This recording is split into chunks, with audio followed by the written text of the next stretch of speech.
Welcome to the Overcommitted Podcast, where we discuss our code commits, our personal commitments, and some stuff in between.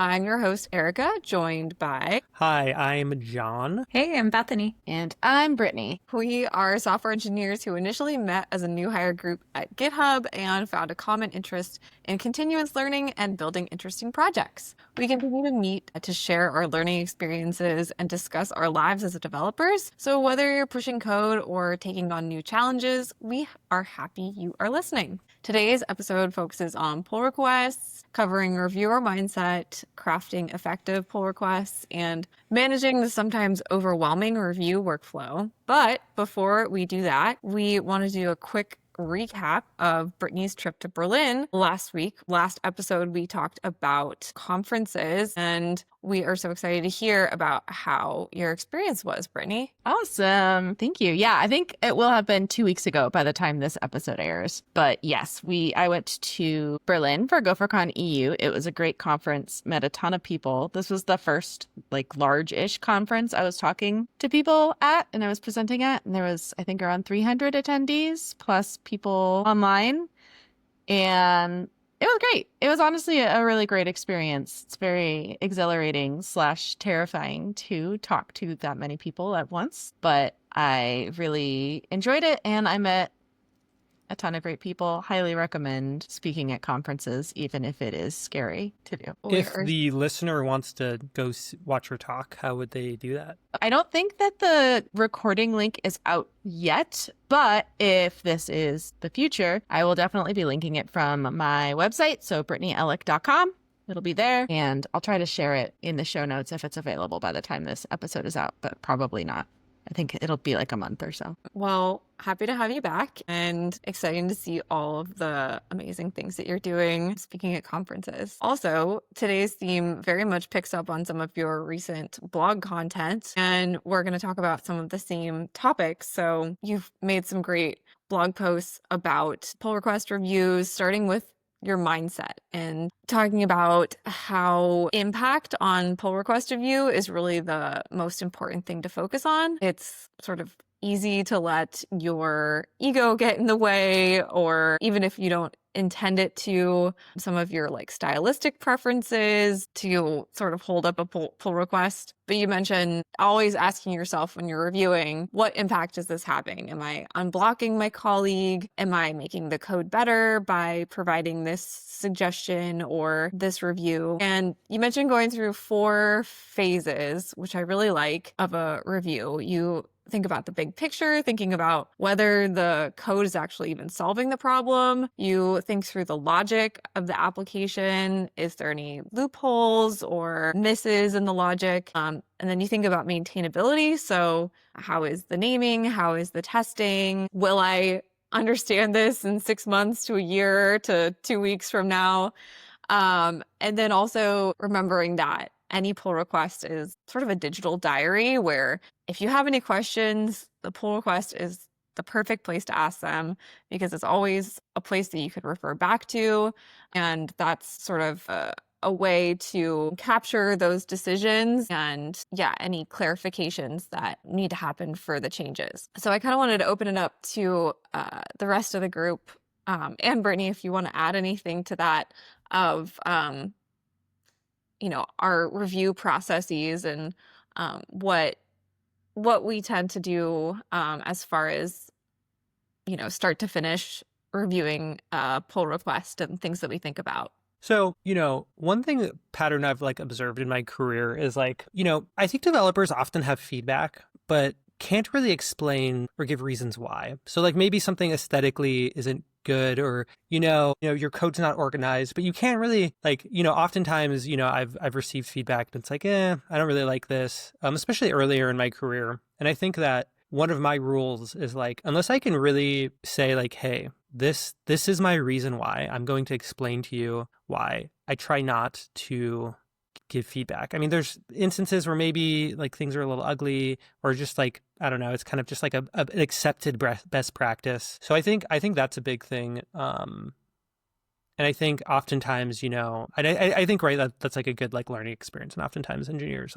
just have a tough time really putting into words why something should be different. But the best code reviewers I've seen are great at this, are like, yeah, actually, like there's a standard library method that's faster, blah, blah, whatever. And those are like the code reviews that I've appreciated most. Yeah, I completely agree. And I love this like concept of impact is what you're looking towards for your benefit of reviewing a PR.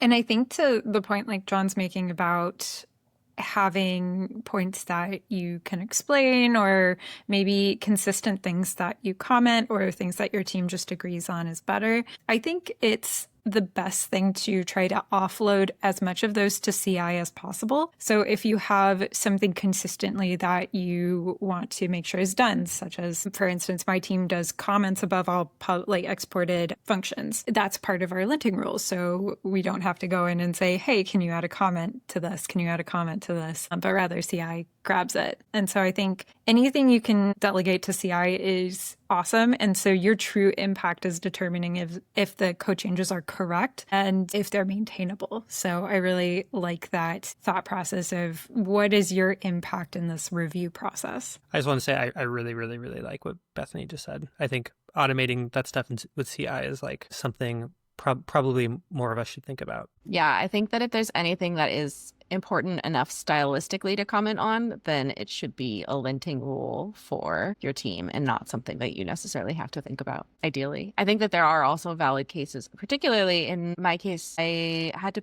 learn both Ruby and Go working at GitHub. I haven't used either of them, and there's definitely ways to do things better in Ruby since it's, there's just a million ways to do everything. And I really appreciate when people reach out and say, like, actually doing it this way is, faster or more efficient or whatever, because I know that I'm just never going to be able to take the time to learn it that deeply. And I appreciate those. But if it's just a stylistic thing, I don't think it's worth mentioning unless there's an actual tangible value from it. I'm curious, Brittany, do you have a PR review template or something that you use personally to keep track of your thoughts through these stages? Not really. I add comments as I go. So I'll do, like I said, investigate the PR description and make sure that, I have like a big picture understanding of what's happening. And then just as I go, I'll just add comments. And so my comments will be sort of all over the place as reviewing a PR, but maybe I should make one.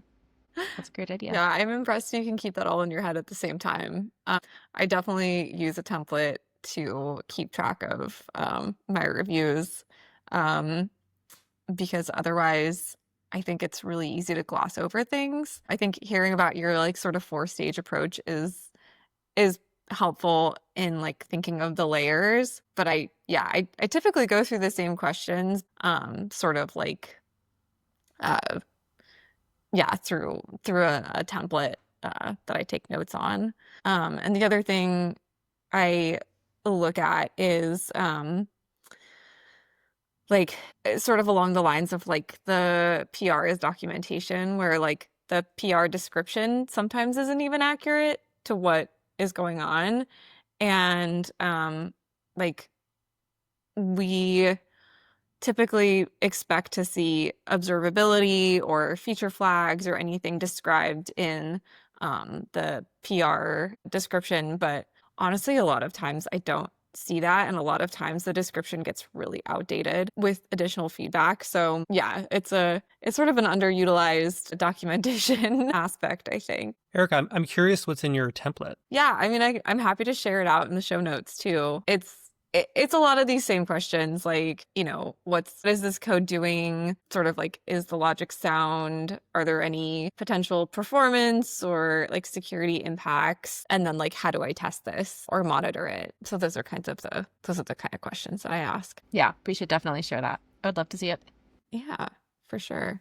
Before we move on, I also think that oftentimes reviewing PRs aren't necessarily just for stamping a PR, for saying, hey, this is okay, but also for learning. If you're new to a code base, I think reading PRs is one of the most helpful things you can do to learn about how others on your team review your code, what kind of style they prefer, what's happening in the code, and things like that. And I think, at least in the start of my career, I was always scared to review or ask questions because I would think, oh, I'm not qualified to review this PR, or I don't know what's happening, so I'm not well suited for this PR. But in reality, asking questions is one of the best ways you can learn, and also flag things that might not be understandable that the PR is introducing. So it only helps the PR author and yourself and your team and with that documentation to ask questions and just try to understand what's going on and point out things where it might not make sense. Yeah.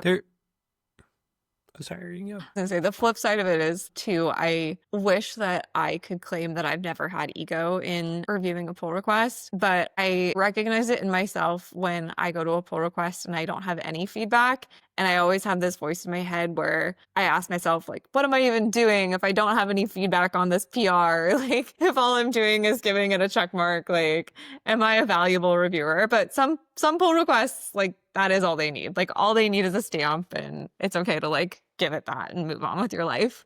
Yeah, you don't have to, like, always have feedback on everything. Well, and I've seen PRs, and I've been, unfortunately, like, I've had my PRs reviewed where they just get beaten to death. Like, I think there are some people who are very thorough, but who are kind of reluctant. We all have different, personalities, or whatever. And, like, some people are really reluctant to give you the stamp, especially if they're a domain expert. And there can be, 30 back and forths. In which case, I think, like, doing something synchronous is better. But yeah, I think where you stand kind of matters, because sometimes you don't have anything to say. Sometimes there's always, like, one more thing you could say. And I think it's, I think impact, as Brittany put it, is important. Like, you don't want to hold someone back. Nothing's ever going to be perfect. Your code base is constantly going to evolve. So yeah. Yeah. Brittany kind of mentions this as well in one of her posts of your job as a reviewer is not to catch every bug or potential problem, but to be a thoughtful safety net. And I think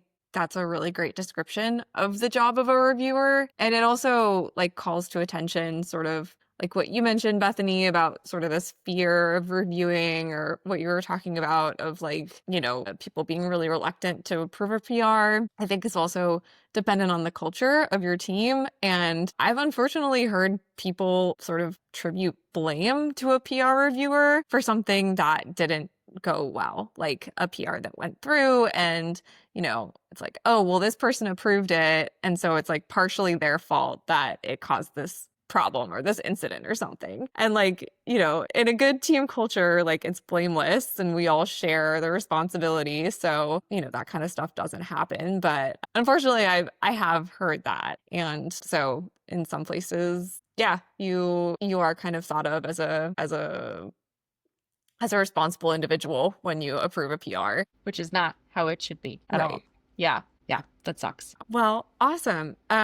So let's move on to the act of creating a pull request. So on the side of the code contributor, how do we make sure that our PRs are easily reviewed? And why would we even care about this? We've sort of talked about this as the reviewer side, but having a PR that's ready to review and that sort of meets these checklist guidelines that we've been talking about can help reduce that back and forth and get your PR through faster. Some of the things that Brittany mentions, which I definitely do and try to do in my PRs, is answering the questions: what problem does this solve? How did we solve it? And then calling to attention anything that reviewers focus on.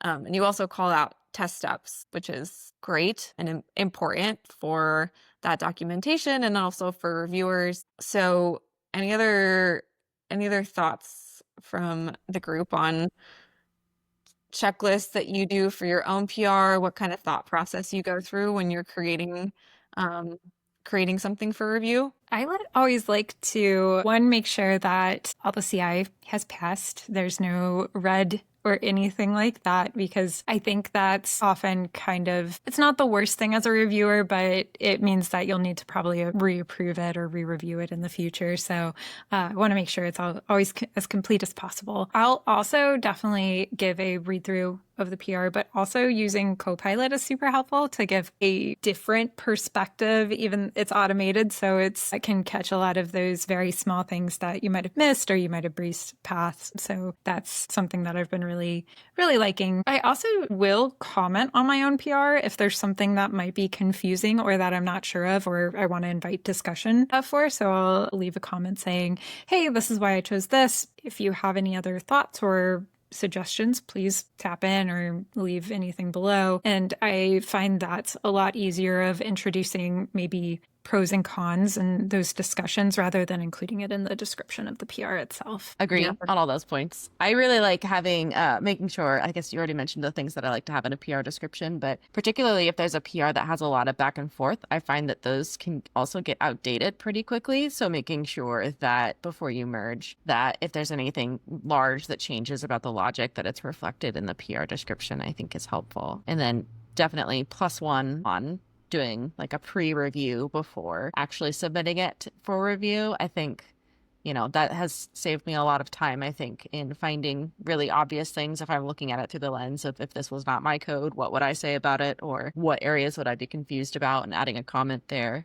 I've found that that's really helpful. I think when, you're writing a PR, like even before you write code, it's like, I think the goal of a PR should be, one goal should be like obviously to solve whatever problem, but you should do it in a way that like reduces the cognitive load of the developer. So I think a huge thing is your PR should be as small as possible. Like I think that's a philosophy, like the smallest code change you can make. And like, even if it's, I think sometimes it's annoying to like solve a problem over 3 PRs, but I think that's always better, or most of the time better. So I think, making your PR small, and then, like you all have been saying, if there's a little bit of logic that's complicated, either think how could you make it simpler, or if it's as simple as, you can sort of reasonably make it. Add comments, add documentation, links in your code review, add links to issues that give context. I think all those things are nice.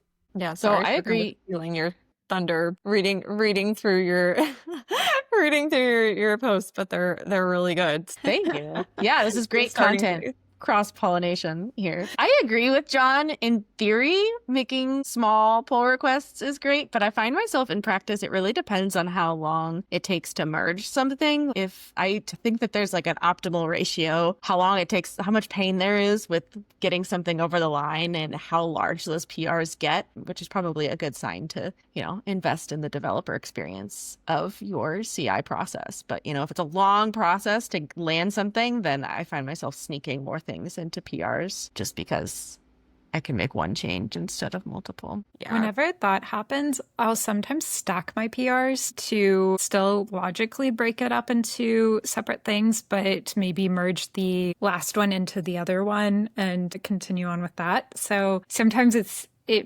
solves that problem in a way that you can break down that complexity for any reviewers. It still get it in one go for if that's your deploy process. In practice, do I do that? Not really. Yeah, I think thinking through what to include in the description too, or what to call out, I think that sort of calling out sort of the meta of the implementation, so like really zooming up and like talking through how it's actually used is super helpful, because I kind of try to think of somebody reviewing this who has zero context. Like, somebody from a different domain area who has like no constant context on the project or the problem I'm trying to solve. Like, what would they need to know to understand the change and the implications? But then also those like detail things, like if I'm updating a query, what are the performance implications of that update? Or if I'm like changing some logic, what's the impact of that on its sort of downstream dependencies? So I think that's, we think of the pull requests for the reviewers, and that's obviously important, but also like anyone else looking at this change, because there are also references when something goes wrong.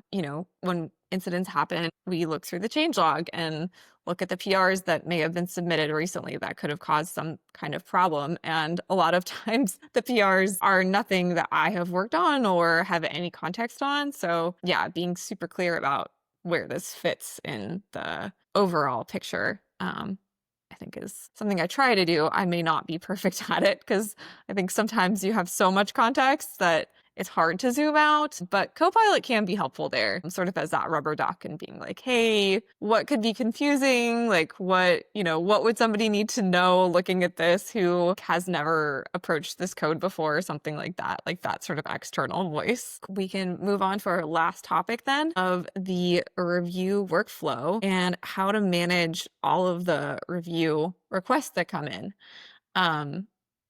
So yeah, Brittany, you mentioned sort of a senior engineer's PR review workflow often taking 20 to 30% of the time, your working time, which is a lot. That's almost a third. So how do we manage all of the review requests that come in? Yeah, what are the notification strategies or systems that we use? And you mentioned 3 really great suggestions in your post. Would you like to go over them this time? Yeah, I need to think back to what exactly those were. I think the one that has worked the best for any team that I've been on is having a specific Slack channel for review requests. I feel like I come back to that on almost every team because I think every team has this struggle of, making sure that things are reviewed in a timely manner. And I think having a Slack channel is fantastic. I think that a lot of the notifications, particularly from GitHub, if that is your PR reviewing tool, can be really overwhelming, particularly, working there. There's even more that you get just like endless notifications. And there's a really great article that I shared from Ben Balter on how he manages his GitHub notifications that I always refer back to. And whenever somebody's asking for, tips on it, that's a really great resource. But I think that, the dedicated Slack channel has been the most successful for me, and just having folks reach out when they're blocked. I'm never bothered by somebody DMing me and saying, hey, can you look at this again? Because that's a lot easier than trying to keep track of every single thing that your team needs to review. And I find reviewing PRs is like, especially if it's a problem or a code base you're not familiar with, is really difficult. It's like a high cognitive effort task. You're like reading something. There's also like, I also, I wonder if like the UX of PRs on GitHub like could be improved. Like one thing that I think I often end up doing is like, and maybe there's just a simple way for me to change the settings here, but like I'll read it shows like the diff, but sometimes it doesn't always show the surrounding code. So I'll like have to like open up the surrounding code either like locally or wherever and like look at stuff, if you want to understand the logic. But I think I actually really like the idea of like blocking out PR time, because I think that like helps you just maintain focus, and then B kind of gets you in the mindset of, okay, I have my coffee. I'm going to think really hard. I'm going to, really, what are the implications here to the various parts of the system? I find PR reviewing, I can spend hours PR reviewing. And it's like, it's just like really hard. Like you can spend a lot of time on one PR if you really drill down. Yeah, it's always more draining than I think it's going to be. I always think of it as kind of like a low effort task, but it honestly takes almost as much, if not more, like you said, cognitive effort, depending on the PR and your familiarity with the space. But yeah, it can be really draining and not always the most enjoyable task. So yeah, definitely sort of blocking out some time is a way to make sure that you get the reviews done that you need to. Another strategy you mentioned, Brittany, is to set expectations with your team, like letting them know your capacity at any given moment. If you might get to it in the next 24 hours, or you need somebody else to jump in and help. Because yeah, sometimes as the contributor, you might be looking for a review really quickly, or you might be kind of left hanging and you don't know why. And so having that communication back and forth of, hey, I can't get to this, can somebody else jump in? Or specifically asking certain people for reviews can be helpful. Yeah, one thing I've found really helpful there is to include a little bit of context when I'm posting a PR for review in our dedicated Slack channel on the size of it. So if it's something really small, then I'll say, hey, this is, a text change PR, just so people know going into it, like, okay, this isn't going to take a ton of time. I can do this really quickly and unblock her. Versus if it's something that requires a lot of effort, then I'll also post like, this is a chonker, like take some time to review this one. I think that that's really helpful. I think 2 things that help me. Sometimes it is easier to just talk things out, especially if it's a complex PR. So sometimes comments get long, or there's there's context or empathy that's lost in translation through just text.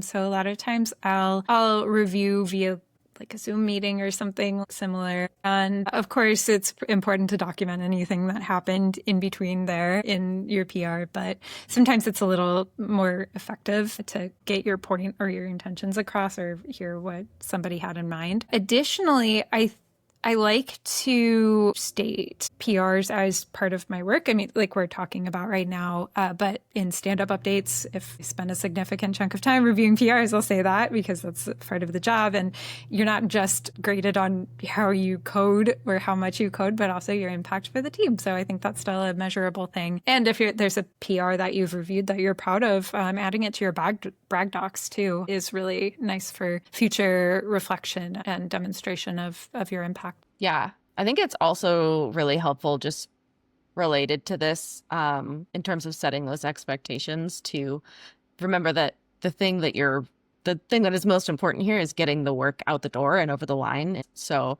sometimes that expectation is also, hey, I'm going to fix this in a follow-up PR instead of, fixing it in this case. And I think that that's something that if you have a big fan of team agreements, and I feel like that is something that is good to talk about as a team and have a team agreement. Like if something's not going to break something, being okay with, refactoring and making something more readable in a follow-up PR or, changing the way that we're logging something in a follow-up PR. Same with having team agreements on what the expectations are on how long it takes to get a review so that when it's a good time to start bugging people. And, if you just post something and it's only been a couple hours, you might have to wait unless it is really urgent and you need somebody to approve it right away. Bethany, it's really cool hearing you talk about your approach to pull requests now compared to what you were describing with your early in career mindset of like the confidence and pride that you have in your pull request reviews. So that is I think a very cool illustration of progress and development. And yeah, what a cool journey. That's so kind. Thank you. Yeah. Awesome. Well, let's move on to our final segment. So today, since we're talking about pull requests, it's a big part of the job. And I know that we all have some pet peeves and things that we really appreciate in a pull request. So we're going to go around and state what our pet peeves are, I guess when reviewing a PR. Yeah, things that really bug you. But you have to follow it up with something that you always love to see, either in a review or in a PR. Any volunteers to go first? I can go. Okay, my biggest pet peeve is when somebody requests changes with so when you request a change, if nobody has done this on GitHub before, it basically blocks the PR from going through until the same person reapproves it. And so it's not necessarily that I think you should always approve PRs, but just if you press request changes, I think that's only necessary when either the PR is going to go out unless you press that button and block it, or there's something severely wrong that you need to make sure is fixed before, and you concretely describe what those changes are. So I would say that's my biggest pet peeve. And then when something's just readable and thoughtfully documented and like crafts the story, I feel like a lot of times we're just kind of throwing out PRs there. And I really love when there's something that's very like you tie the value to it very concretely. So that would be my praise. Okay. I think my biggest pet peeve is when I open a PR and see like a ton of reviewers, like 6+ reviewers and 30+ comments already on something. I feel like that occurs when something's just been, lingering too long. And I think that the more people piling onto it, probably the less helpful it will be to get that thing over the line. But I do really appreciate when that does happen, because I've been in that position before where I'm just like, please, just everybody, like I appreciate the feedback, but please let me get this out the door. I appreciate when the author then, sets up a synchronous meeting to get everybody on the same page and says, identifies which things are actually critical and which things, could be moved off to another change in the future. Getting things over the line is something I appreciate. My peeve is large PRs. I actually have like kind of a horror story where at a company I worked at previously, not GitHub, we like hired this person who was supposed to be like a coding guru who is he's like our director of engineering who's gonna like elevate all of our code. And he spent like 3 months on a refactor on some branch and then ended up like not really communicating to us what he was doing. And then he was just like, okay, I have this PR. And it was just like, this monstrosity of a PR. We're just like, okay, like this fundamentally changes our data model. Like, we're not even sure if this works. Like, so yeah, definitely don't do that. And then praise, I like it when people say nit, when they specify this is a nit, or this is, and so what that means is like, hey, when people say, this is just my opinion, I would do this differently. You don't have to listen to me. This is just, I don't know, it's oftentimes my like OCD is triggered and I just like have to comment, but I totally get it that you're trying to do your job. You're trying to get something over the line. You don't have to listen to me if you don't want to. My pet peeve is when CI is broken and somebody requests a review without any additional context, because I start to go in and debug why the CI is failing.